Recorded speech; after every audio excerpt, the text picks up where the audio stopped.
Hello, and welcome to Defiance Garage. My name is Luke, and today I'm going to show you a tool that I designed, prototyped, and tested that will help save your Honda Z50, XR100, XR80, or XR70. Now, if you're like me, you own several of these old Honda Z50 style bikes.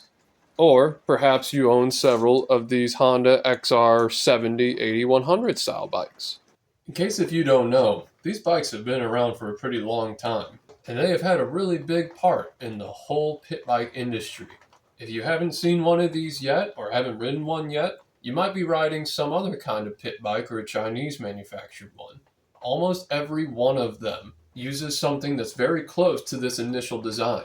Both the Honda Z50 and the XR bikes have a very similar lower end to the motor as well. I think most of us can agree that the real issue that a lot of these style bikes faced before anything else fails is timing related, with the timing chain and our gears at the cam, as well as this one that is press fit onto the crank. And what happens is over time these teeth wear down. They become almost like a shark fin shape or rounded on one side. This tool right here will allow us to remove that lower gear without having to split our cases and press that off in a press, which saves a lot of time and a lot of effort. This video is meant to be used as an instructional guide on the tool. So let's start with step number 1. Some of the tools you're going to need to do this operation are a dead blow hammer, a crescent wrench that's large enough to fit onto the flats at the end of the puller, a torque wrench, a marker, and a 9/16 socket for your torque wrench. If you are doing this job with the motor still on the bike, which is totally doable, the first thing you need to do is put it into gear. Next, we want to roll it forward until we hear the gear engage. And seeing that we have tension on our chain, we know we are in the gear. Now at this point, whether your motor is still on the bike or off the bike like this one, I would recommend consulting the Honda manual to see how to disassemble your motor to remove the timing chain. Also, once your timing chain is removed, make sure that you do not rotate your crank or cam timing assembly at all, or your piston could possibly contact the valves, which would damage your motor. If you have the motor off of the bike already, you will need to find a way to secure the crank to keep it from rotating at all during this process. I recommend using a piece of softer metal, preferably aluminum.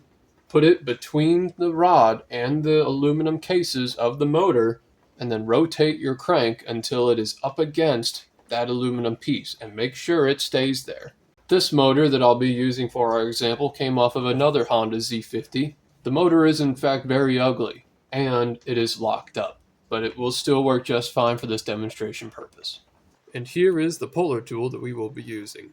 Now, with these pullers up here on the front, you will see 2 inscribed lines that are engraved into the outside of the puller. These lines are here to mark where the puller is located in relation with the teeth on the crank. As you can see, we have holes in the correct location to fit onto our crank timing gear. There is a counter bore below that allows the teeth to rotate a certain amount to where these edges grab onto the backside of the teeth. So on your motor, you're going to want to clean off this surface right here, which is the inner race of your crank bearing. Then, with our 2 lines orientated up to the cleaned space, we need to put our tool on until there. We feel it engage on the teeth. With it engaged on the teeth, there will be no left or right movement. And once we are here, we need to make marks where those 2 inscribed lines are. Using a marker or something similar, just like that. 2 perfect little dots. Then, if you turn your puller either way, to the left or right, so that only one of these lines is matched up with that dot, you know that you are fully engaged on one of those teeth. Or I can turn it until this line matches up with that dot, and I still have tension. We need to start by introducing some heat to the system. Only by expanding that gear will we be able to pull it off of the crank without damaging our crank. I recommend using a heat gun. For safety reasons, I cannot recommend you use a torch. But I'm using a torch. I know I said don't use a torch, but if you do, just have one of these handy. As you are heating the gear, just make sure to spin around, hit it on all sides evenly as best as you can. Now after heating, and once you have your marks made and you are located in the correct position, begin tightening the bolt here at the end of the puller slowly. As you tighten it, be sure that that line does not come off of that mark that you made. Once you feel hand-tight tension, that it's tight, put your crescent wrench on and your torque wrench on the bolt. Now while using your crescent wrench to hold the puller in the correct location, begin torquing with the torque wrench.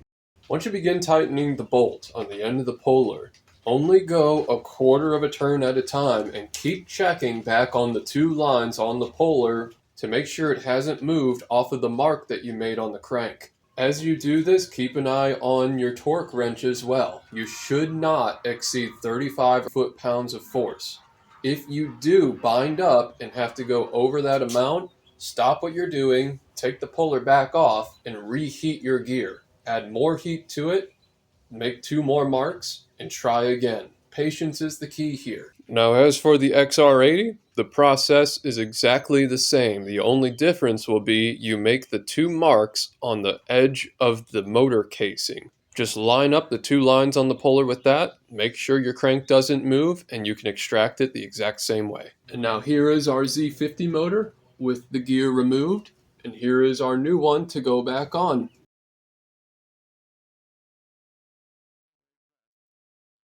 Let's see if it lines up. Oh, perfectly. Look at that. Our slot is lined up with the inside of one of the teeth. Now we know we are perfect location.